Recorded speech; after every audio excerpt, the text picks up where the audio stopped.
fine. Okay, so a huge warm welcome to everybody for coming tonight. Thank you very, very much. As well as the people who are here, we're also live streaming tonight's talk. So we know we've got quite a number of people who are watching this from home, including some of our trustees who phoned in to say they're too poorly to make it tonight. So for us, this is always a useful way of reaching the people who can't actually get out for the evening. A few thank yous just before we start, and a couple of bits of housekeeping. If anybody wants to find the toilets, they are out there, turn right, and you either take the stairs to the left of the lift to go down, and they come out opposite the toilets, or you can take the lift down for one floor. So if anybody can't find them, it's a little bit of a maze actually, but just ask one of us, or ask Carol or myself. We particularly want to say thank you to the Leopold Hotel for not only hosting this meeting tonight, but also for generously hosting Dr. Tuller, so we're very pleased about that. We're delighted, please come in. We're delighted in Sheffield that we've been able to host two world-class speakers in the field of ME within the last week. So last week we had a conference which included Dr. Charles Sheffield, who's the medical advisor of the ME Association, and tonight I'm going to be asking Carol to introduce Dr. Tuller in a minute. And a couple of other brief thank yous. Thank you very much to Health Watch for co-sponsoring this event, and thank you also to the Centre for Welfare Reform for co-sponsoring this event. And just to say that all Dr. Tuller's work is all crowd-funded, and as an ME group we're not that well off particularly, so there is a donations box, and if you feel like making a donation on your way out, then that would be very warmly received, and we'll probably share the proceeds, I think. So, lovely. So without further ado, can I invite Carol to introduce Dr. Tuller? Thank you. Oh, I didn't say the timing, did I? We were going to do a talk, have a short, maybe 20-minute break, a chance to get teas and coffees or anything else at the bar, and then we'll come back for a Q&A session as well. Thank you. Good evening, everyone. Sheffield ME and Fibromyalgia Group are delighted to welcome Dr. David Tuller. David's expertise in the field of highlighting and investigating ME research is very much in demand around the world. So I was really pleasantly surprised when I just happened to say to him in passing that it would be great if he could come to Sheffield, and he said, "When would you like me to visit?" And I thought, "Oh, fantastic." With his academic background in public health and journalism, I can't think of anyone as eminently qualified to fulfil the task that David has chosen, and we're very grateful that he's chosen the field of ME.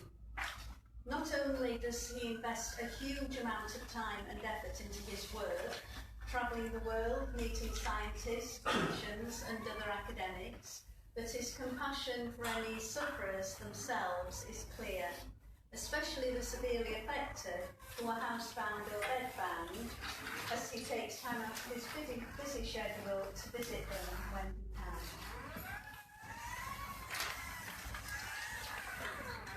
In 2016, David was presented with the International Association for Chronic Fatigue Syndrome, Myalgic Encephalomyelitis Special Service Award for outstanding personal effort and contribution to the CFS ME community.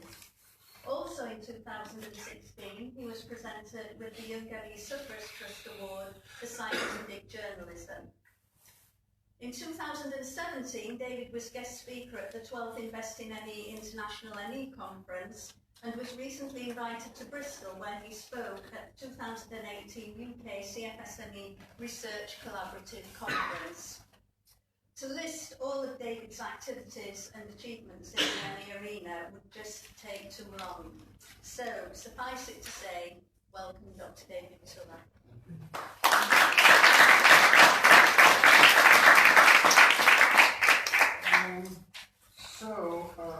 Can everybody hear me, or do I need to use a microphone? Or do I need to use a microphone for the live testing? I think you don't need to use a microphone for this. Can everybody hear? Yes. So please indicate if at some point you can't, and we'll do something.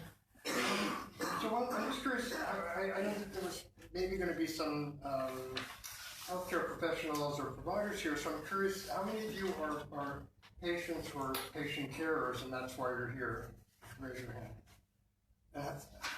How many of you are healthcare professionals and are here for that reason? Okay, so just one or two maybe. Okay. So if anybody, if you've read my work or if you've seen any talks or whatever, basically it's nothing very new, I'm going to say tonight. I call this the PACE trial, thing of beauty or pile of crap. I think thing of beauty is Sir Simon Wesley's perspective. I think you all probably know what my perspective is. This is me. I've been at Berkeley. I was a journalist. Well, I am a journalist, but I worked as a journalist, just as a journalist for 20 or something years, and I was a newspaper reporter in San Francisco at the San Francisco Chronicle, the daily paper, which has shrunk a lot and since I left it 20 years ago. And then I went to Berkeley. I covered health a lot, and I went to Berkeley to get a public health degree. So I figured, what was I going to do? I covered health a lot. A lot of that was HIV coverage, because that was a very big issue in San Francisco and New York, where I'm from. So I went to public health school at Berkeley, and then I liked being at Berkeley, so I sort of figured out a way to stay, and I've been there for 10 years now. A couple of years ago, anybody who knows about public universities in the U.S. knows that they're constantly starved for funding. So my position was not defunded, but the funding ran out, a grant I had ran out, and so about a year and a half ago I did a crowdfunding, and then I did another crowdfunding so I could continue this project, because I've been working on this project sort of just on the side as a public service because I could, and it was interesting. So I say I have conflicts of interest, so I got around 1,000 donations from people in my crowdfunding in March and April. Michael Sharp thinks that was a conflict of interest, and I suppose in a way it is, but I say in quotation marks because my conflicts of interest, unlike the PACE authors, are completely transparent. It was obvious I was crowdfunding, I couldn't hide it. And I was crowdfunding from patients, and those are the people I'm trying to help. However, Michael Sharp then did me a big favor and tweeted about a tweet. This is what we people have to put up with. Us great researchers, and tweeted my crowdfunding campaign, or tweeted a blog about my crowdfunding campaign with a link to my crowdfunding campaign. So how good was that? After that, there were like long tweets to him saying, "Thank you, Professor Sharp, for reminding me to donate to David's crowdfunding campaign." So Michael Sharp helped boost my totals in about $10,000 in a couple of days, so I am actually grateful to him. However, he is wrong when he says that I'm being paid to trash the PACE trial, because I'd like to point out that I was very happy to trash the PACE trial for free, for no money, for a couple of years before I asked anybody for any money at all. So it's true that I've trashed the PACE trial, and I hope I've really sufficiently debunked it, so it's in the process of losing its credibility. However, what I'm being paid by patients to do is to look into science and to accurately assess the scientific credibility of the work that's been done in this field that includes the PACE trial, but it's not limited to it. So that's, and I will point out that Michael Sharp and his colleagues have major conflicts of interest because the three principal investigators have long-standing ties with disability insurance companies, with the government agencies, that deal with these issues, and even though they promised we'll come to this, but they did not disclose these to patients. So they have undisclosed conflicts of interest, or they did when they were doing the trial. Now everybody knows that they have conflicts of interest, and they did not disclose them. So I found it kind of interesting that he was accusing me of that. I'm very stupid technologically, so what's the button that I press here? This? Okay, there it is. So these are my questions, and I didn't start this. I didn't set out 10 years ago and say, I'm going to cover chronic fatigue syndrome. It wasn't like my plan, nor was it my plan when I did my first big investigation, which actually this is the 3rd year anniversary of my 15,000-word investigation that ran on Virology blog 3 years ago. So it wasn't my plan to keep on and on and on, partly because I thought, well, I relied really on what the patients had done. They did all the analysis. They knew everything that was bad about the trial before I did. I just was able to take their work and kind of collate it into a readable narrative kind of fashion, and also, am I in your way? And also to bring in use my academic leverage, such as it is, to get colleagues and others to sort of say really terrible things about their trial, which they were not able to do. And I didn't start it until my degree is in public health. It's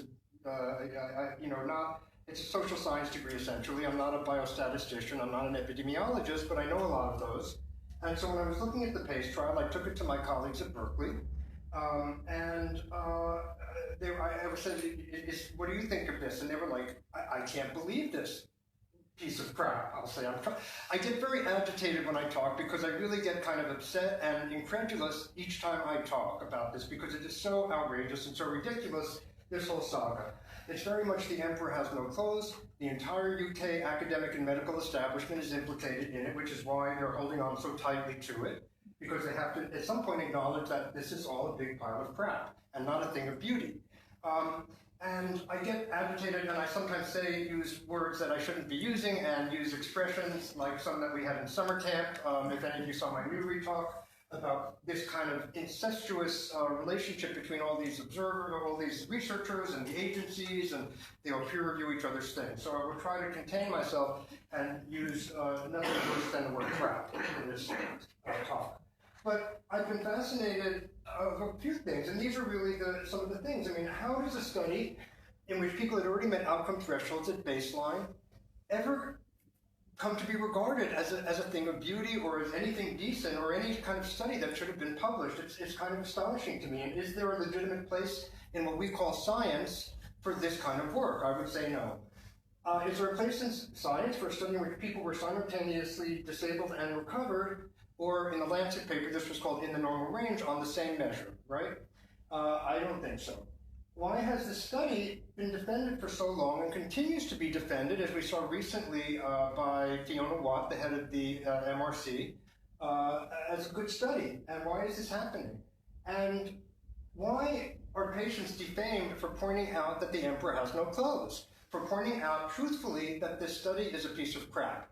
And why is it controversial for me to stand here and say that this kind of science is not acceptable? Apparently, this is a very controversial thing, and I really have had a hard time understanding why that's the case. And that's sort of driven me to keep on looking at it because I cannot believe that this kind of thing has gone on. It's just insane. I'll probably say the word insane a lot during this talk. I tend to do that. Okay. So I'm going to move this maybe over to this side so I don't have to... I can do that. I'm not stepping in front of this all the time when I want to push a thing.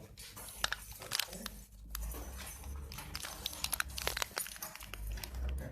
Is that working?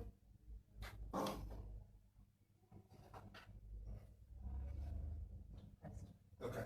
So basically, as there have been many outbreaks. We don't actually know if all the outbreaks of however many there have been since during the last century are the same thing. We don't actually know what the rural free outbreak was exactly, but we do know that it gave rise to the name. It gave rise to the name benign myalgic encephalomyelitis. Of course, the benign isn't used anymore because benign tends to mean not fatal. We know that's not true, but even it's not fatal in the way to the degree that something like AIDS is or something other illnesses are. But obviously, it's in no way can be called benign. And there are deaths from it, as we know. In 1969, it was characterized as neurological disorder. But again, I want to say that since we don't know exactly what the Royal Free outbreak was, we don't know that it's the same thing that we're calling ME now. We really don't have a great sense of that, but there seems to be some relationship, clearly.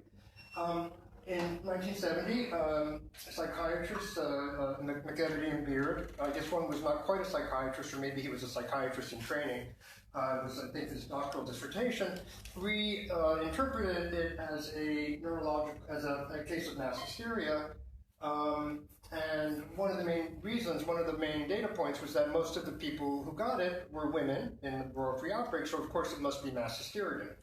They were nurses for the most part.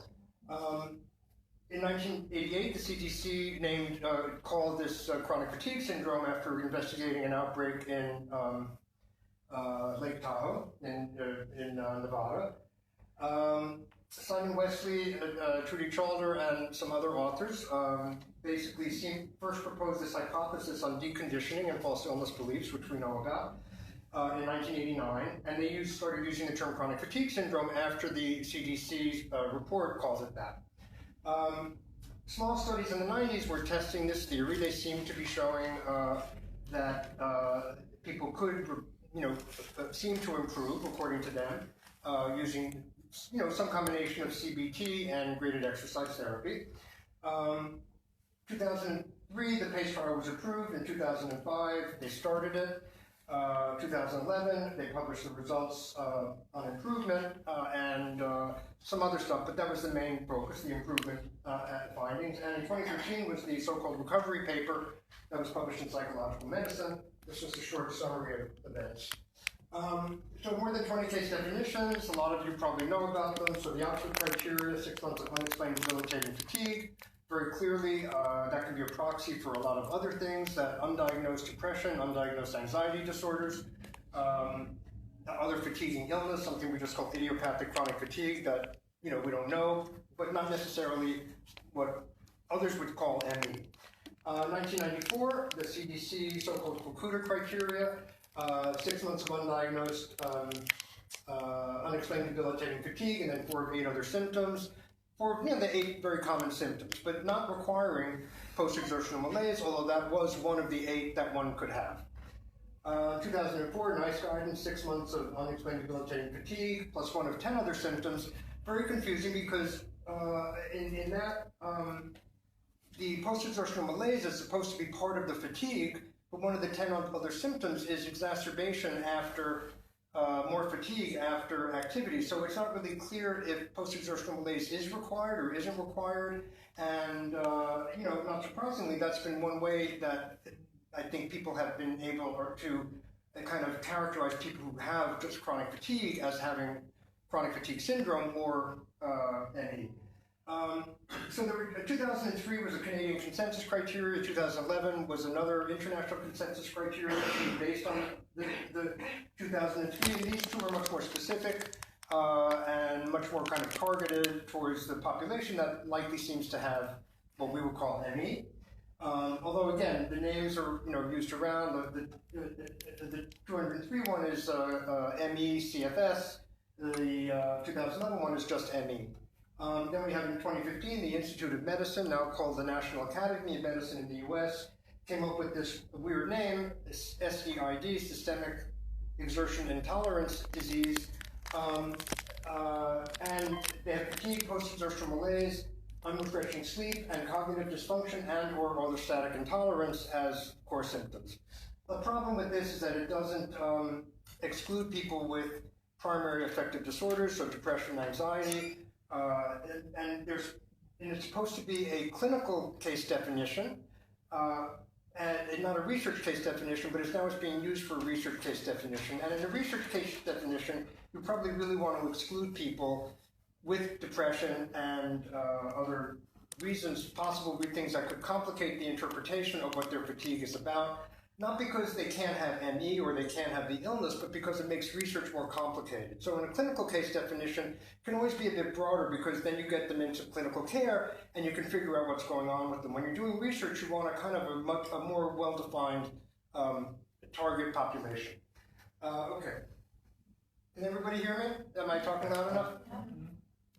So these were 2 big reports in the US in 2015. They both had some issues, which I'm not really going to go into, but they both very clearly reviewed the literature, stated very clearly that this is a physiological disorder, that there are pathophysiological processes that are involved, and that it's not psychiatric, it's not a somatization disorder, it's not people, expressing their psychic distress and bodily symptoms.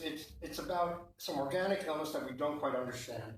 The IOM, as I said, refocused it away from fatigue, and even though the name SEID is not a great name, at least they put exertion intolerance or post-exertional malaise or whatever one wants to call that symptom, recognize that as the core symptom or the cardinal symptom of the illness, and if that's not there, and again, there's differences in how that can be defined, but if that core trait is not there, then it's something else that people have. It's not this thing that we're talking about. The NIH similarly found, that this was an organic illness and suggested that the Oxford criteria is harmful for research and should be retired, basically because the idea being that if you have a broad case definition that focuses on fatigue, you're going to get a heterogeneous sample, and that's going to make research much more difficult. Because if you have one of the problems in doing all the physiological, the biomedical research all these years is that probably everybody's working with a slightly different group of patients because there's not one way that everybody agrees how to define it. And so this group does this, and then another group tries to replicate it, and they can't because maybe they have a somewhat different group. We also all understand probably that it's not one disease, there's not one pathogen or one virus that's triggering it. It's multiple things pushing people into the same kind of direction. So it's likely a cluster of illnesses that resemble each other, and that there really needs to be a good way to do subgroups so people can sort of test subgroups and not just this big group. Because if we just have the big group, it's going to be harder to find things and to replicate them. Okay, so the PACE trial was set up as the definitive study. They seem to now be saying it wasn't the definitive study after all because it hasn't really worked out that well, but it was set up as the definitive study, and clearly the intent was to prove that what these people had been telling their disability insurance companies and the government all along was true. So of course everybody would like there to be a short-term course of treatment that doesn't involve expensive medications, that everybody should be able to do and get better. That's better for the patients, that's better for disability insurance companies because they only have to pay for 3 months of therapy and they don't have to pay long-term disability, and same with the government agencies. So everybody would love that. So the problem though is that the PACE trial was of a kind that we don't accept in biomedical research as evidence for anything, which is that it's an open label trial, so everybody knew, that's unblinded, everybody knew that the patients and the therapists, the people running the trial knew who was in which treatment arm, and the outcomes that they relied on were all subjective. How do you feel? Are you more fatigued? Can you do more things? Those are all subjective things because you're filling out a questionnaire and saying this, that, or the other thing. Use of the Oxford criteria, which, as we know, conflates chronic fatigue and chronic fatigue syndrome, or ME, whatever we choose to call it. We don't even have to talk about how bad the name chronic fatigue syndrome is, because I think we all know that. There were 641 participants. One dropped out after she completed the study when she learned that the PACE investigators had these conflicts of interest that she had not been told about. 4 trial arms: cognitive behavior therapy, graded exercise therapy, so-called adaptive pacing therapy, and specialist medical care, which is basically you go to your doctor twice or 3 times and he doesn't do anything for you, and that's specialist medical care. Or he or she doesn't do anything for you, excuse me. And 3 principal investigators, and this is their theory. The symptoms are patients have dysfunctional cognitions or unhelpful illness beliefs, that they have something that will make them worse if they do too much activity, and they need to be alleviated of that idea either through cognitive behavior therapy, so you're basically trying to convince them that they don't have the illness that their bodies tell them they have, or that you give them some exercise and you increase it so that you recondition them because they're deconditioned. That's, like many psychiatric theories, there's actually no evidence to support this,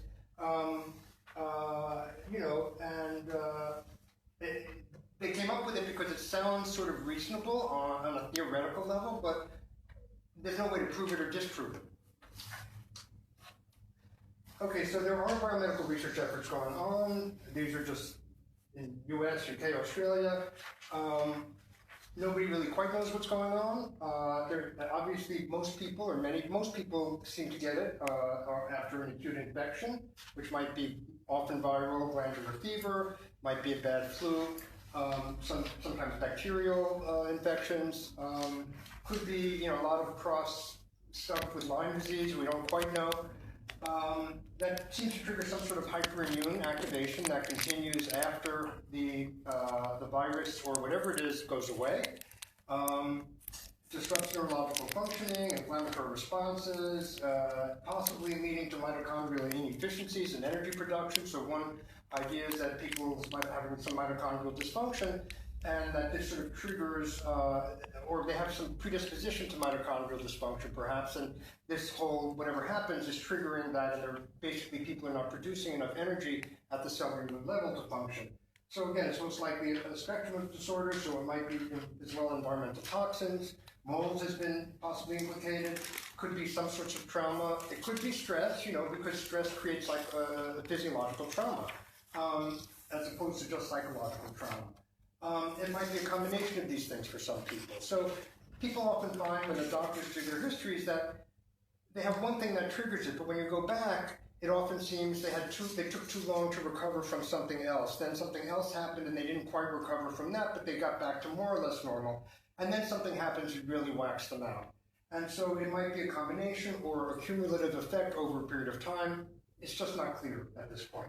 One of the reasons, so one of the as I call them, the CBT, GET ideological brigades like to say, well, there's nothing better. Well, one reason there's nothing better, perhaps, is that you spend 5 million pounds on PACE, many millions more on follow-ups. Before that, many pounds and dollars, I can say, in the US. If you're not providing money for robust, good research with large groups, then you're not going to have findings. So it's understandable that we're at the beginning, really, of finding the physiological or pathophysiological processes where we can actually do large enough studies to replicate them and to find out what's going on. It's really not right to sort of blame that we have nothing else when you've spent all the money on bogus research. Okay. Oh, wait, I'm going backwards, right?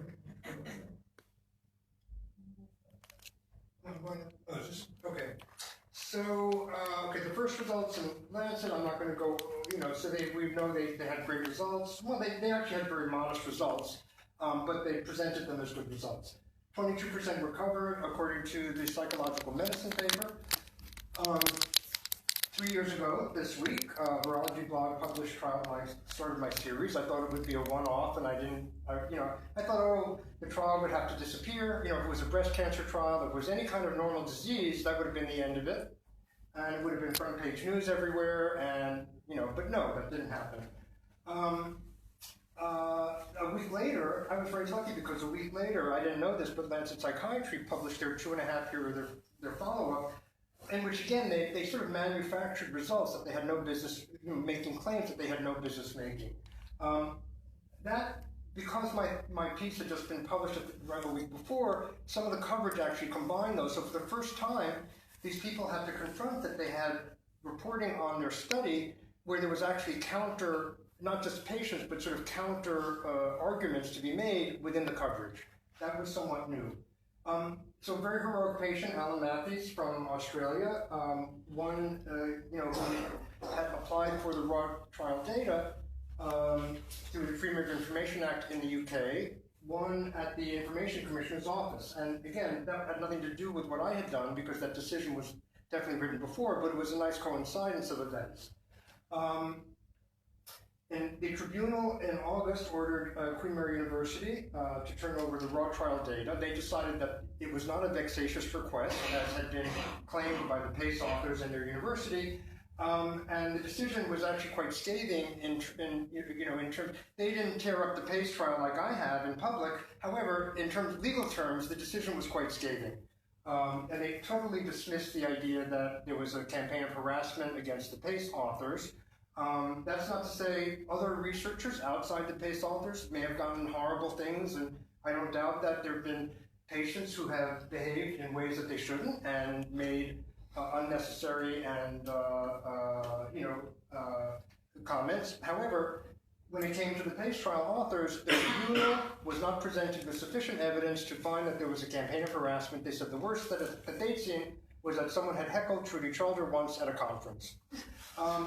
So the PACE team, realizing that they were in somewhat of a bind, I think, published their own revised improvement findings per their original protocol measures of what they said was improvement on the eve before they had to release the data. That was their best face, the best face they could put on their raw data was this, that instead of having a 60% improvement rates like they claimed, they had about a 20%. So it dropped by 2/3 their improvement. that 10% improvement among controls, so there was only a marginal 10% benefit per their own protocol of measures, assessment measures, and that's pretty minimal, for a treatment that you're basically making everybody take. 1 in 10 is not very much. They said it doesn't matter. Still, the trial was still great. In December, okay, right. So basically, then other groups published their recovery data, found that there was no recovery benefit from these treatments, no statistically significant difference in the groups. And finally, in March of this year, the journal BMC Psychology, a very good online journal, published a full reanalysis of improvement, recovery, and a follow-up paper, long-term results, and basically determined that we really have no evidence that these treatments are effective and that we should be looking in other ways. I should disclose I was a co-author of that, although I was not really the one who, I kind of, made comments and stuff like that, and I was I was a co-author, so I was glad about that. So basically, the PACE outcome switching, which we'll talk about, what they did was take null effects, which are basically they had no benefits in the recovery findings, and placebo-induced results for their improvement findings, and they redid things and came up with results that they could report the trial was a success. That's what happened. And also there were no long-term benefits from CBT-GDT. They managed to turn that into claiming success as well, in a way which we don't have to talk about, but it was completely bogus. So what I was able to do, to a degree, was bring in outside people who hadn't ever bothered really to look at the trial. Well, not most of them haven't, but anybody who scientists knows that scientists are not just going to say terrible things about other people's work in public. They'll say whatever they want in private, like we all do. They won't make public nasty statements about other people's work unless they're involved in a personal dispute of some kind. So what I was able to do was to get people to say things that they don't say. This is my favorite quote: "The height of clinical trial amateurism." You don't say that. I mean, this is, Bruce has no link to PACE. He doesn't, it's not really his issue, but he looked at it and was like, this is ridiculous. Ron Davis obviously had looked at it. He has a son who's very sick and is desperately trying to find answers to save him. He was shocked that PACE Lancet published it. Jonathan Edwards also had been involved, but he has no personal stake. He just got involved because it was an interesting scientific issue. He's an expert in rheumatoid arthritis. There seem to be some links with autoimmune disease, so he's been involved in it for the last few years. He called it a massive incomprehensibility. Art Reingold is my department head. He's the head of epidemiology at Berkeley.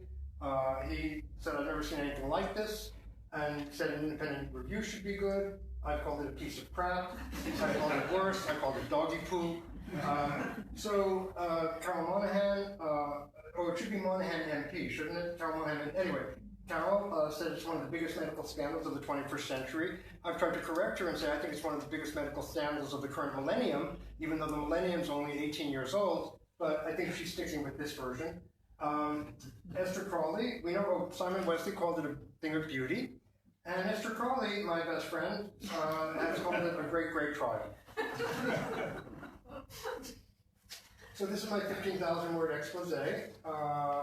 Vincent Racaniello is my colleague at Berkeley. He's a neurologist, and I had, knew him from a few years before, and so he was very happy to publish my very long thing, which nobody else would want to publish, because why would anybody want to publish 15,000 words on this illness or on a single trial? But he did, and the rest is history, I guess.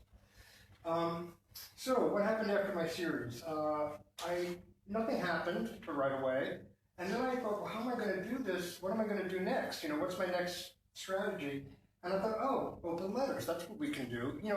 It's sort of amazing because these people expect you to act within the parameters of, you send it to the journal, it's their choice to publish it, and I'm like, no, I don't have to do that. So I started this open letter campaign. So we published open letters. That was 42 leading scientists and academics. I'm happy to say 5 were from Berkeley. My colleagues have supported me. And it included this line: such flaws have no place in published research. So that's a really good line to include in a published letter because it can be quoted over and over again. Demand was not retraction, but an independent investigation. It's very hard to get retractions, as we see. And the first step, appropriately, is an independent investigation. So we requested an independent investigation by experts outside the UK, not connected with psychiatry, really independent. None of us had any idea that that would happen, but it was a good demand to put out there. Dr. Horton requested, and that day he wrote to Professor Racaniello and suggested that we send a letter for publication and that the PACE authors would answer it. But then they rejected the letter after consulting with the PACE authors who said nothing new there, which of course was ridiculous because it is new when 42 experts from Harvard, Berkeley, Columbia, and Stanford and elsewhere criticized your trial. But the PACE authors said nothing new, so they gave the PACE authors veto power over a letter criticizing their own work, which is really shocking because if you're asking people of this caliber to send a letter in for publication, you don't just then dismiss them with a form letter and say, well, we checked with the authors and they didn't like it, which is what happened. So it was really shocking, unprofessional behavior on Richard Horton's part. He's a big deal guy. He's always going on and on about problems with clinical trials and how science, has so many problems in science, but he refuses to clean up his own backyard. And it should be pointed out that he's also the editor who published and then had to retract the study about vaccines and autism. So I'm sure he doesn't want to retract another big-scale study or big, high-impact study that he himself has been defending since the get-go and blaming patients for their bad behavior. In March the next year, we sent a open letter of psychological medicine that had 100. I was glad to get over 100, because then you could say more than 100, and it sounds kind of vague, even if it's just 101. And then 40 patient organizations signed that. That would demand an immediate retraction, because the findings are so preposterous, and because, on 2 of the 4 recovery measures, patients could be recovered on those measures at baseline. And that was true in the Lancet also, not recovered, but within normal range. But they had other findings that you couldn't automatically say had to be retracted. But this really needs to be retracted immediately. And then the new open letter this summer that we put together did get more than 100 experts, 10 NPs, I'm happy to say, and 70 organizations, and it got coverage in the Times. To me, the Times is the New York Times, but the Times here is the UK Times. So it got coverage in the Times, and then the BMJ covered it the next day in their news section, which I was surprised because they've been pretty bad on this issue, second only to the Lancet. And Fiona Watt of the MRC, Medical Research Council, then put out a statement defending PACE, again blaming patients. We're talking about patients being unreasonable. I forget the wording exactly, and defending PACE based on Cochrane, which is a whole other thing, because the Cochrane reviews have found that have sort of ratified the PACE findings, which has been a problem. So these are my reasons for concern: bizarre outcome switching without proper justification, lack of legitimate informed consent, biasing participants with newsletter, and basically the study design and the use of the Oxford criteria, that's very bad science, but they're not really, from my perspective, retractable offenses. Or they're not clearly retractable offenses because the Oxford criteria is a published criteria, a published case definition. So if they use it, it's not a good case definition, but you can't say they committed research misconduct possibly, or that it's grounds for retraction.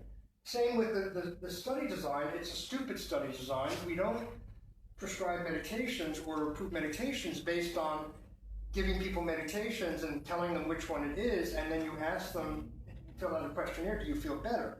That's, if that was a cancer drug, you wouldn't be proven on that basis. For some reason, with behavioral and psychiatric interventions, that seems to be the way that we do things. It's bad science, but it's not, it doesn't make a retractable offense. I will say that it's not, some people say, well, what's wrong with open label trials? You can't blind these treatments. Well, that's true, but then you need objective outcomes to measure them by. You can't, the problem is the combination of the two. I mean, if you can blind people, it's always better. We understand that some things you can't blind. You can't blind rated exercise therapy and pretend it's something else. There are things you can do to kind of match some of the benefits people might be getting, because like you could have another treatment where you're giving them all the same amount of time, but you're not doing the intervention. But if you can't blind things, then you have to have some objective measures to do it. If you blinded them to drug medication, then you might be able to use subjective outcomes. It's the combination of the two that's really fatal in terms of producing any viable results, because they're going to be so fraught with bias that they're really uninterpretable. You have no idea what's coming from bias and what's coming from actual treatment benefits. This guy knows, he's nodding his head. So let's talk about the outcome switching. Again, I'm sure this is not news to many of you or most of you. It's the most bizarre thing I've ever seen in a study.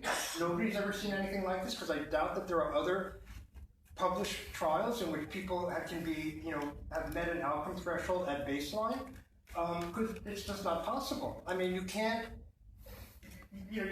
be disabled and recovered on the same measure at the same time. It's insane. It's like having AIDS and HIV and not having HIV on a blood test simultaneously. Sometimes you can't tell which is the right one, but that's not the same as saying you're absolutely better and you're absolutely disabled using the same measure. Now, I want to make it clear, I've never said, the PACE authors always raise a red herring. They say, well, we never claimed anybody was recovered at baseline. No, nobody's saying that. What we're saying is people can't be recovered on a measure at baseline. They had other recovery measures. So yes, they did not say nobody was fully recovered on all the measures at baseline. That doesn't matter. If you're recovered on one measure at baseline, or if you've met the recovery threshold for one measure at baseline of your study is bad. You cannot publish that study, except if it's about this disease and it's in the Lancet or Psychological Medicine, then you can. But you should not be allowed to publish that, and if you have published that, it should be removed from the literature immediately. So basically, the physical function score, they did the same, both for their two primary measures to get into the study were physical function and fatigue. The fatigue one's more complicated because the numbers go backwards, and they changed the way they scored it in the middle. But let's look at the outcome switching in the physical function is quite astonishing. It's a 0 to 100 scale. Most people, even disabled people, will score, it doesn't follow a normal distribution like many things. It's very heavily skewed towards the healthy end. So most people, even people who aren't that well, will score 85, 90, 95, or 100. If you score 0, you're basically comatose or dead. So they started off, entry score required to demonstrate disability 65 or less. They started off with 60 or less, but they weren't getting enough people, so that a year into it, they raised that to 65 so they could get more people, which automatically is a problem, but not as big a problem as what happened next. They started off with a score of 85, meaning recovery on physical function, so you had to have improved to 85. That's a reasonable level, presumably. In the Lancet, they changed, when they did a post hoc, after they collected their data, analysis where they said that the normal range for physical function was 60. That got changed in Psychological Medicine, so that's the outcome measure. It's the same, they didn't call it recovery, they called it being within the normal range, but it's an outcome measure, and in the Psychological Medicine, they changed that outcome measure from normal range to recovery. So basically, 13% of the 641 participants already had met that threshold when they entered the trial. I'm sorry, you cannot do that. You cannot have people in your trial who have already met an outcome threshold at baseline, whether you call that normal range or whether you call that recovery. So it's completely bogus. Why were they trial in the first place? Two questions. Why were they in the trial in the first place? If you're going to redefine them as having met an outcome threshold after they were in the trial. And why was this not disclosed in any of the published papers, okay? You can't have people recovered on a measure and not tell your people reading that that's the case, because that's very salient information that reflects on the interpretation of the data. Multiple examples of outcome switching in PACE. Every time they changed something, it made it easier to meet, it made the results look better than they would have been had they kept their original measures as they wrote in the protocol. So just to be clear, when you do a big trial like this, you write a trial protocol before the trial. You don't change it so you get better results after the trial. You're supposed to do, what you said. You get your funding, you get your patients, you get everything based on what you said you do in your protocol, and it's supposed to be, you're supposed to stick to it unless there are extreme reasons why you can't. Their reasons for changing was, well, we decided we liked other measures better. We changed our minds afterwards. That's not an appropriate reason for changing outcome measures. It's just not. So what were their answers to these things? So we changed outcome measures before seeing the results, so they were pre-specified. Okay, this is ridiculous. It was an unblinded trial with subjective outcomes. If you're, not just an incredibly stupid researcher, if you have that study design, you basically kind of know what the results, which way the results are trending. You may not know the specifics, but you know who's in which group. You know whether they're feeling better. So even if it was so what happened was they collected all the results. Then before they looked at the results, they made these changes. So they say it was pre-specified. That's not English. Pre-specified in science means pre-specified means pre-specified. It doesn't mean post-collection of all data and pre-looking at the data. That's not pre-specified. They constantly try to change English language and distort the English language to get and in doing that, they get better results. I don't want to speak to their intentions because their intentions are probably obvious, but I'm not in their heads. But in somehow redefining things, they got better results. We decided our original measures were too stringent. Well, that's very nice, but then why did you write a protocol? If the point of if you can change your mind after the fact, there's no point in writing a protocol at all. That's the point of a protocol. You spend 2 years writing a protocol. You should have thought of that before. It doesn't matter that people were recovered on key variables because we had other recovery measures as well. Response from outer space. This is just bizarre. It's like the famous Groucho Marx line, he said, these are my principles. If you don't like these principles, I have other principles. That's what this is like. It's like you can't, it's irrelevant that you had other recovery measures. People can't be recovered on one of your recovery measures at baseline, period. The revised measures show CBT best average results. So what they did was their original primary result were rates. What percentage of people got better or worse? When you have a rate, you know how many people got better and how many people got worse.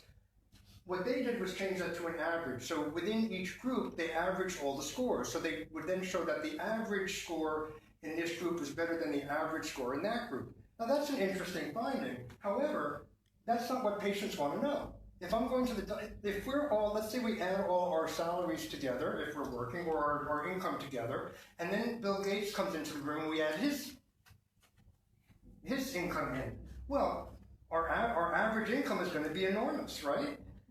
That doesn't mean we all have enormous incomes. It means one person has an enormous income and everybody else is doing pretty badly, or moderately, or modestly. So we don't know when an average result, we don't know what the outliers are. We have no idea how many people got better, how many people got worse, and that's what patients and clinicians really want to know, right? We don't want to know an average, we want to know how many got better, how many got worse. So they claim this is just as good, and it's a better way of interpreting the results, but it's a much worse way of interpreting the results. Ideally, you want both. There was nothing that prevented them from doing both analyses and presenting both analyses, but they didn't. They just presented the one that seemed to give the better results. Reanalyzers, so when the reanalyses were done, one of the things that Peter White said in the commentary was that the reanalyzers tweaked their outcomes to make the results look worse. I found this very entertaining because they were the ones who tweaked their recovery results in ways that made them look better. The reanalyzers, which included me, only untweaked what they had tweaked without any, real justification. So all their answers are complete nonsense and can be ignored. So the PACE trial did not obtain informed consent. This is a big thing for me, and for some reason, nobody has really picked up on this or seems to think it's particularly important. So when you do when you write a trial protocol, you say, well, we're adhering to this ethical code and that ethical code and so on and so forth. In the last 15 years, there's been a big change in what researchers are required to do because it's been recognized that a lot of research were getting funding from pharmaceutical interests. They had other kinds of conflicts of interest, and so on, and these were not being disclosed because there wasn't sort of a prevailing ethic that had to be done. There kind of was, but it wasn't really enforced, and people just got away with a lot of stuff. So that got more stringent over the last 15 years, and now it's a pretty hard and fast rule. So when they did their study, started their study in 2005, there may or may not have been any prevailing ethical code that absolutely required them to make disclosures of their conflicts of interest, which are quite, strong. They have conflicts of interest, especially with disability insurance companies, with government agencies as well. But I've been more concerned about the disability insurance companies because for decades, they've been advising disability insurance companies that these treatments will get people back to work and off benefits and so on. So they've had, whether they're receiving money for that or whether they're just receiving prestige, it doesn't really matter. They've had links with disability insurance companies telling them that these treatments that they were investigating in this definitive trial already worked. That was what they were doing. But they promised to adhere to the Declaration of Helsinki. Declaration of Helsinki, which I didn't know much about before I did this or anything about, was developed after World War II for reasons that we all understand to protect human subjects of research. So this was sort of a post-Nuremberg kind of thing, and it was developed, I think the first one time it was published was in 1964, so it's an international human rights document, and it got revised many times over the years and got more specific. So by the time they did their trial, and they did their consent forms, the Declaration of Helsinki was very specific on getting informed consent. You have to inform prospective participants about any possible conflicts, not any conflicts of interest, any possible conflicts of interest. That's pretty broad. And any institutional affiliations. So they have conflicts. At this time, they were already advising disability insurance companies and government agencies that these treatments are indicated for claimants, but they did not disclose this in consent forms. Now, I made this point from the very beginning, but nobody seems to have taken much interest in it. Not the Medical Research Council, not their own research ethics committees. Research ethics committees that oversee trials are supposed to be reviewing consent forms. The consent forms are also in the protocol that's supposed to be approved. So these are supposed to have some oversight. So we told the journals about our possible conflicts of interest. Okay, this is ridiculous. I mean, yes, that's what you have to do. So if you look at the Lancet, if you look at the Psychological Medicine, they do disclose these conflicts of interest. However, the Declaration of Helsinki was written to protect research subjects. Journal editors are not at risk from research, nor are readers of journals at risk from bad research. Human subjects are. That Declaration of Helsinki was not designed to protect journal editors or to protect journal readers. So it's irrelevant to this argument that you told the Lancet and so that your readers know. It's complete non sequitur. Insurance companies were not involved in the study. This is another ridiculous response that just is irrelevant because basically funding a study is only one kind of conflict of interest. We all understand conflict of interest means you have a stake outside of the research itself to be biased towards certain findings or to have an interest in the findings coming out a certain way. If you're advising disability insurance companies that these treatments work, whether they funded the study or not, you obviously have an interest in having those findings. So this is, a ridiculous response. Again, only 3 of the 19 investigators did work for insurance companies, was their other answer. Okay, again, totally irrelevant. So then you disclose those 3, and in fact, there were 4, so it's not even true. But even if it were true, it's completely irrelevant because then you disclose those 3, and the other 19, the other 16, or however many, don't have those conflicts. So it's not really a big problem that there were just 3 of you, and the 3, of course, happen to be the 3 main investigators. So it is a big problem. The participant newsletter, this was one of my favorites. So they published 4 participant newsletters during the trial. Now, that may or may not be a good thing. I'm agnostic on whether you should publish newsletters, but you want to kind of get people engaged and whatever. But what you don't do is publish glowing testimonials from past participants about how incredibly wonderful the trial was. These are some. The therapy was excellent and very helpful. Being included in this trial has helped me tremendously. Found the treatment extremely useful, etc., etc. They also had a message. They also included a quote from 10 Downing Street about how this trial is so important. Again, I mean, if President Trump said something about a trial, that would be the death knell of it, probably to anybody intelligent. But at this point, it was Gordon Brown in office, and he's very boring. But still, you shouldn't be included, testimonials or statements from 10 Downing Street in your newsletter. They also had a doctor writing about how wonderful this has been for his patients, and he's sure this trial is going to help thousands of people. So all these things are obviously, biasing your sample in any kind of unpredictable ways. We also had an article about the NICE guidelines, which had come out in 2007.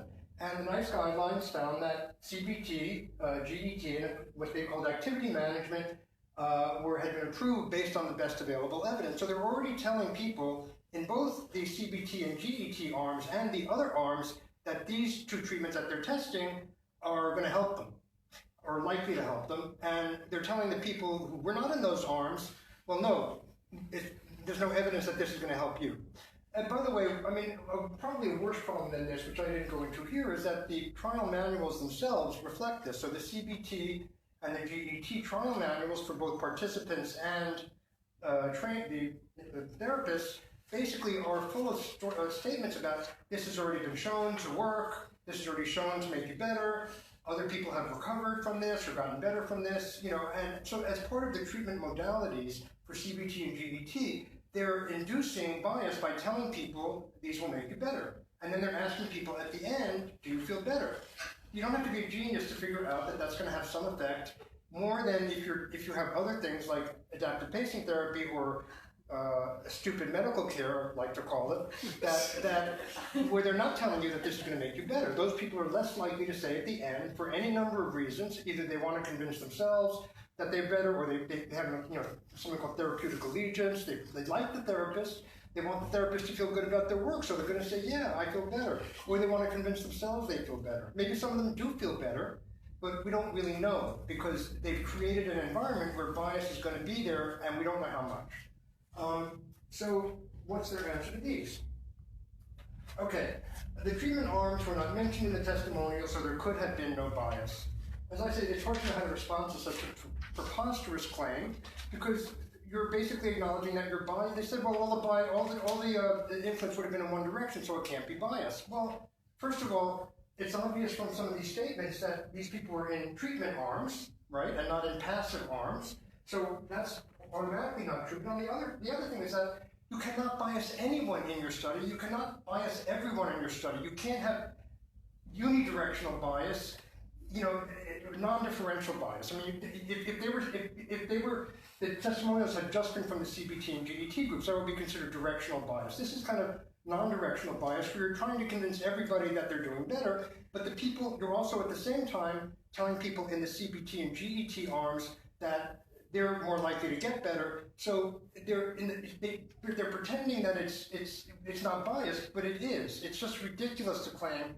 And I showed this to one of my colleagues at Berkeley. I'll get to that. But then they claim that the article about NICE in the newsletter. First they claim, well, all the patients would have known that anyway, so we weren't doing anything extra. Well, that's no excuse. Just because you think you can't control the outside environment, but you can control what you're telling patients. You don't reinforce what you think they might have read outside by then telling them the same thing. They also said that the newsletter article mentioned not just CBT and GET, but activity management. They then claimed that this was a third treatment. This was the same as adaptive pacing therapy. At the same time, they were claiming in the study that adaptive pacing therapy was being tested for the first time, and it was their version, it was their operationalized version of pacing that they developed with the group Action for ME. So at the same time as they're saying this is the first ever testing of it, they're claiming that it's the same as activity management, even though it has a completely different name, and no patient reading it is going to have any idea, presumably, that activity management in their eyes is the same as adaptive pacing therapy. So they claim it can't possibly be biased. And I'm like, hello, the third arm was adaptive pacing therapy, not activity management. So that's a completely ridiculous statement. This is one of my colleagues. I showed him the newsletter, and he was like, huh. He couldn't really grasp that this was published during the trial. And he said, so this was published during the trial? And I'm like, yeah. And he said, well, I guess there's actually no prohibition against publishing glowing participant testimonials during a trial, but it's probably because it never occurred to somebody that anybody would try to pull such a thing. So their answers, and Simon Wesley has defended the newsletter, it couldn't possibly have affected anybody. Nobody reads, he said nobody really reads those newsletters anyway. I'm like, these are such incompetent, stupid answers that what was astonishing to me is that they really have no answers for any of these things, and they don't think anybody else is smart enough to point out that these things are just not done in science. This is not science, it's really anti-science. So, is PACE an example of research misconduct? So this is from the Medical Research Council. Misrepresentation of data, for example, suppression of relevant findings under data, or knowingly, recklessly, or by gross negligence presenting a flawed interpretation of data. Again, from the MRC, misrepresentation of interest, including failure to declare material interests, either of the researcher or of the funders of the research, and then this is National Institutes of Health in the US is a similar kind of definition. So I would say that I would say that to me it looks like it's research misconduct. It doesn't say, by the way, that, I'd say definitely it's suppression of relevant findings if 13% of your participants have met an outcome threshold at baseline. And then you don't mention it, and when patients want to find the data, you would call them, actually for some reason they did release that data. Somebody, not intelligent probably at Queen Mary, University of London, did release that data of the overlap, this 13% data. So that's how we know that. But everybody else asking for data, or not everybody, but many people asking for data were claimed to be vexatious. And at one point they basically started referring to all the requests for data filed through Freedom of Information Act. They refer to these generally as vexatious requests. So there were a couple of the specific requests they called vexatious, and then overall in statements they basically were saying these are vexatious requests. But I would say that they really suppress relevant findings, and that is, you don't have to even do that intentionally, but you have to do it through recklessly or by gross negligence. So whether they did it on purpose or not, definitely I would say that they suppress data, and it would seem to look to me, not that I don't make these adjudications, but as I look at it, it would look to me like research misconduct. They clearly failed to, again, it's not clear that this would have applied in 2005 when they did their consent forms and so on, or in 2003. But certainly they promised to follow a human rights protocol, which in their human rights protocol in their own protocol. And they didn't. They violated it, and to me, that's a serious violation, ethical violation. Again, why the Lancet doesn't care, why the Medical Research Council doesn't care, why nobody cares about that is kind of astonishing to me.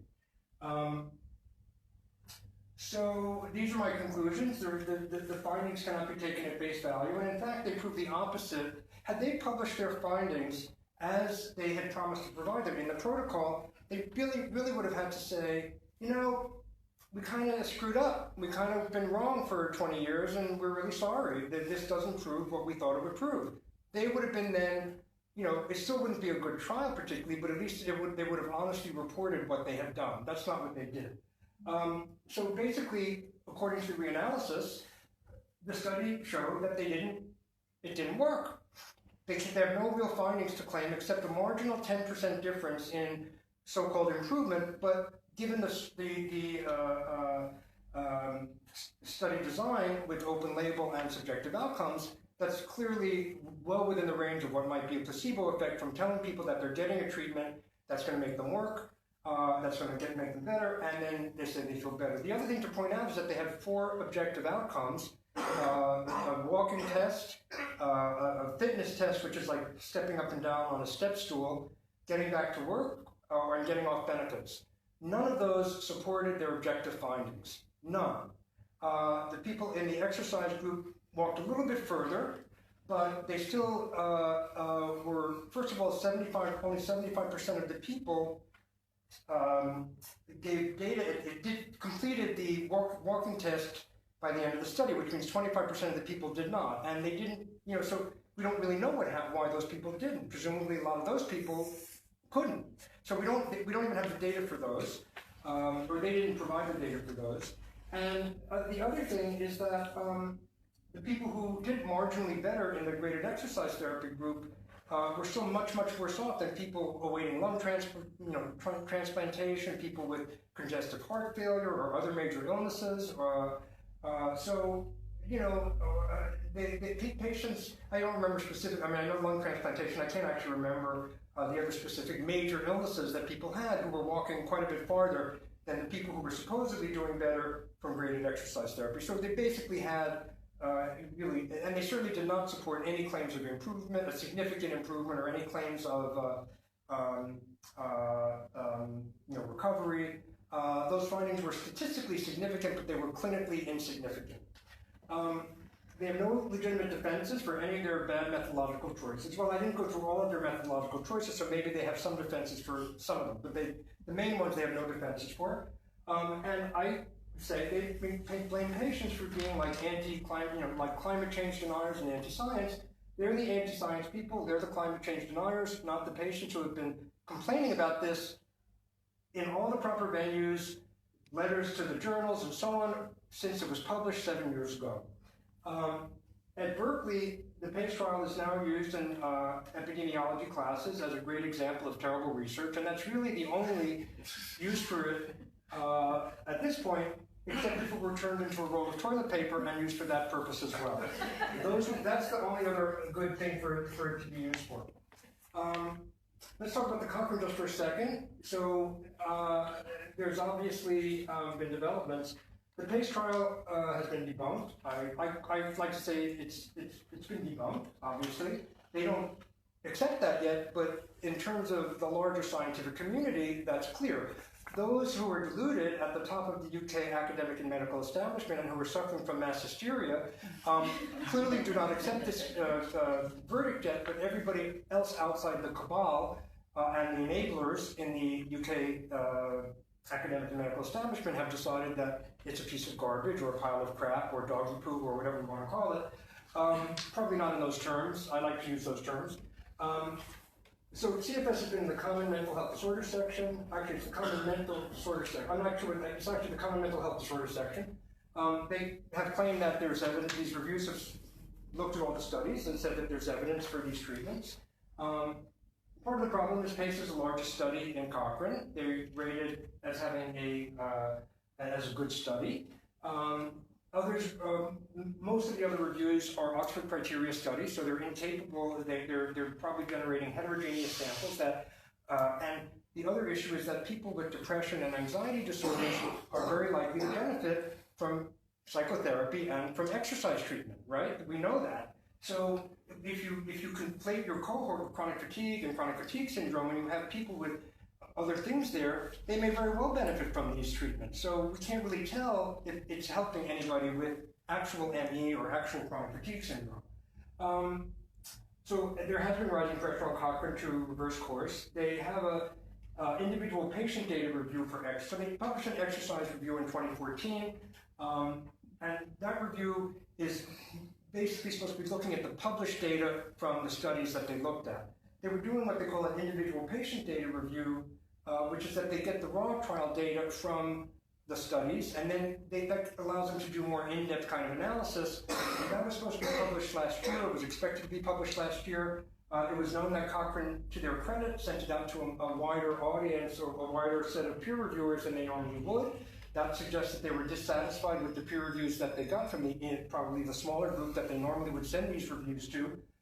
We know that those reviews came back scathing, very bad, and very critical of the research, and so that hasn't been published. So that already gave kind of an indication that Cochrane was kind of trying to figure out what to do or rethinking things to a certain degree. And just last week, there was an article published in Reuters that talked about Cochrane had decided to withdraw this exercise review. It's 2014, but they republished it in 2017 with very extensive critiques from two patients who had really took it apart and pointed out all the methodological flaws of the review.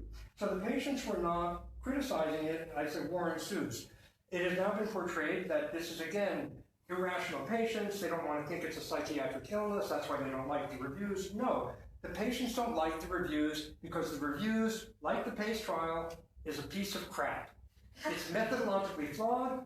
They themselves changed their own, what they said they would do in their protocol. They made deviations from their own protocol promises in the protocol for the review.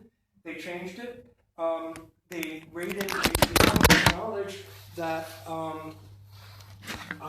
this basic point that everybody else does, that open label trials with subjective outcomes are essentially not able to provide realistic data, reliable data. So basically, there's a lot of flaws in the review methodologically and scientifically. That's why Cochrane made the decision, not under activist pressure from activists and people like me and other people who don't want to think it's psychological. I imagine that if these treatments worked, and if patients knew that they worked, and if the science was robust, patients would be the first ones to be happy that there's something that can help them. Patients know these treatments do not help them for the most part. And so that's not...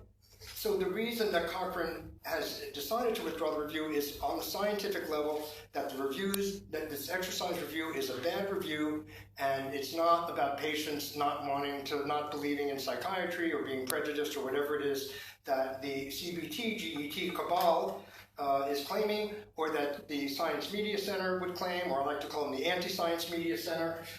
That's all nonsense. It's just about the quality of the review, and the quality of the review stinks. So here's some responses to the whole controversy. Last year, the Centers for Disease Control in the US finally removed CBT and GBT from their recommendations for this illness. NICE in the UK is pursuing a quote full update of the 2007 guidance. There's some concern about who they're picking to be on their committee, but that's an ongoing issue. The Dutch Advisory Committee recommended that GBT should not be used in the Netherlands. And Berkeley, as I said, it's used in doctoral epidemiology seminars, maybe undergraduate, maybe it's used in both. Anyway, it's used in epidemiology courses as a perfect case of really awful science. And in Australia, actually they're also having a committee reviewing it.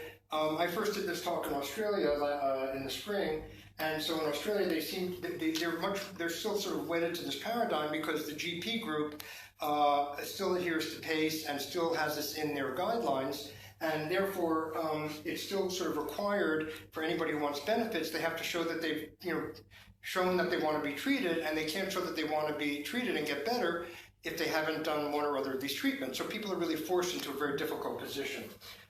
So it's still the standard of care in Australia. It's still sort of the standard of care here, although I think that's starting to change, perhaps, I hope. And I also want to say that that's not to say that nobody ever benefited from these treatments. We don't really know. It's very hard to define exactly who has this illness. People have very different levels of very much the continuum. So some people may be able to do a little bit of, whatever. Some people obviously benefit from counseling, and people just have their own experiences. So it's always, for me, the case that the science just doesn't support it. So that's not to say that nobody should ever do it, or that there might be somebody who doesn't improve with something or other. But if you look at the science does not support it. The science that is claimed to support it is very flawed. And so, as a matter of public health, and I'm a public health professional with a doctorate in public health, as a matter of public health, you don't make recommendations based on some certain people saying, oh, this makes me feel better, with no other scientific evidence to back it up. And that's what's happened. So the question isn't whether anybody should ever think about doing these treatments or that nobody ever got better. No, I don't think people are really saying that, and I'm not saying that. What people are saying is that these should not be hard and fast recommendations, and then you force people to have to do them, or you threaten their parents with kids. You threaten to take the kids away because they don't want their kids to have exercise or have graded exercise therapy treatment. There's no evidence to make these standards of care, other than someone or other who decides they want to try it and see how it works for them. That's okay. That's fine. It's just this idea of having them in guidelines that then people are expected to follow, as if there is robust evidence that they work for the majority of people, or for many people, or even for a significant proportion of people. So that's really the debate. So this is my thanks. I just want to make it clear that everything I did, I based it on patients' analysis. I'm not, as I said, I'm not a statistician. A lot of the patients are a lot smarter than me and better statisticians. And I really piggybacked on their work. I just took their stuff and did my own investigation and turned it into a form I think that was accessible to someone who wanted to slog through 15,000 words. And I brought in outside people, which I was capable of doing, and got them to say bad things about the trial. My colleague Vincent, who has trusted my reporting, which, you know, I mean, if I was wrong, it's very clear. They've made noises and threats and whatever, but nobody has sued me. I'm sure that had I been suable, or they had felt they had any chance of winning, they would have sued me. But I've been doing this now for 3 years and saying the same things, and they say, oh, you know, David Tuller, conflict, whatever, but nobody sued me. And Vincent as well could have been sued had we been wrong, had I been wrong. So he trusted my work, and that's really an incredible privilege. So these 5 were my original, 1, 2, 3, 4, 5, 6, 5. These 5 experts were the ones I got quoted in my original piece, and so they were the ones, you know, who put themselves out there publicly and were willing to say, this study is a piece of nonsense. Berkeley has fielded complaints about my work from University of Bristol. And they haven't, I'm still here, so they obviously value academic freedom more than the University of Bristol does. The Center for Global Public Health is my unit at Berkeley, and my colleagues at Berkeley, my colleagues at the School of Public Health in Berkeley who recognize nonsense when they see it, and everyone who signed my open letters that I organized. So, but most of all, it's the patients. That's what I want to say. And I think that's it. Thank you.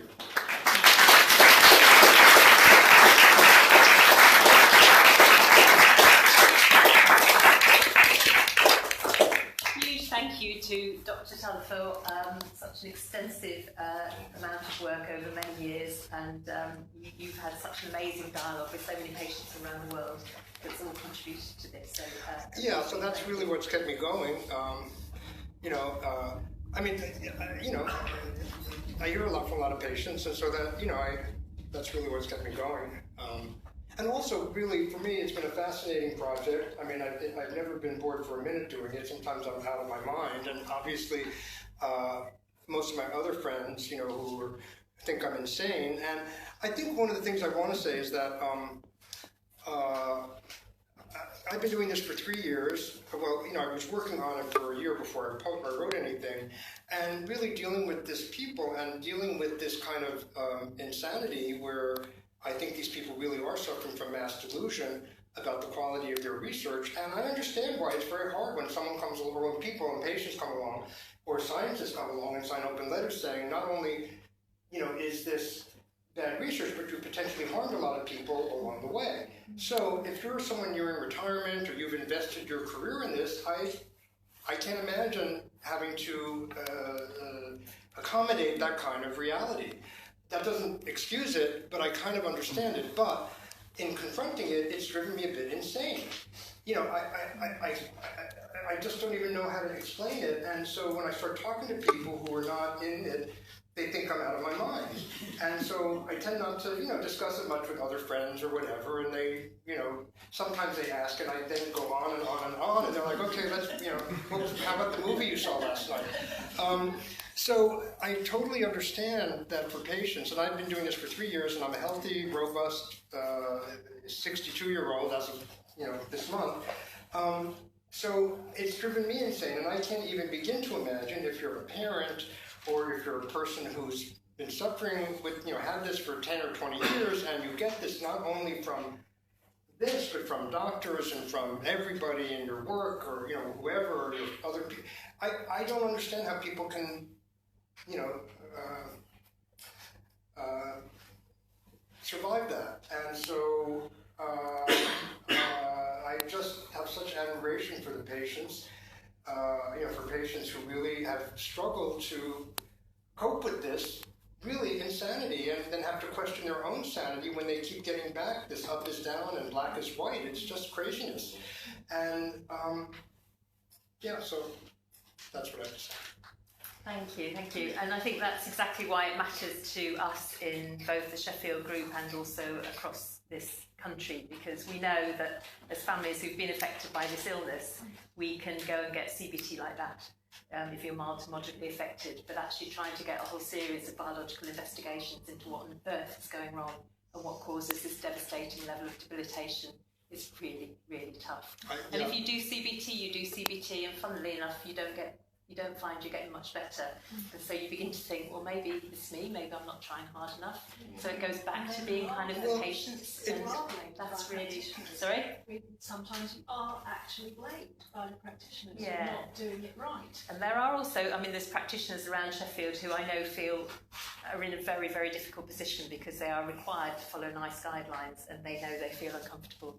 Well, I think, I think there's probably are. It's tough for them too. I think many, people in healthcare, they go into healthcare because they want to help people. Yeah. And I think there are intuitive healthcare providers who probably see that this stuff really doesn't work for people. Or maybe if they have people coming to them who are depressed, it helps for some, a bit in some way. But I think that there must be clinicians out there who actually have recognized that these guidelines are not really functioning the way they're supposed to, and probably do what they can to kind of get around it. Certainly in the U.S., that's the case. They may not know what to do. And I assume probably even in the PACE trial, there were some clinicians. I mean, I've talked to some people in the trial, so, they didn't really push me much. They knew that I couldn't do that, and so they didn't really push me much. But in terms of how the data looks, they reported a certain way. So I don't know. It's such a terrible situation.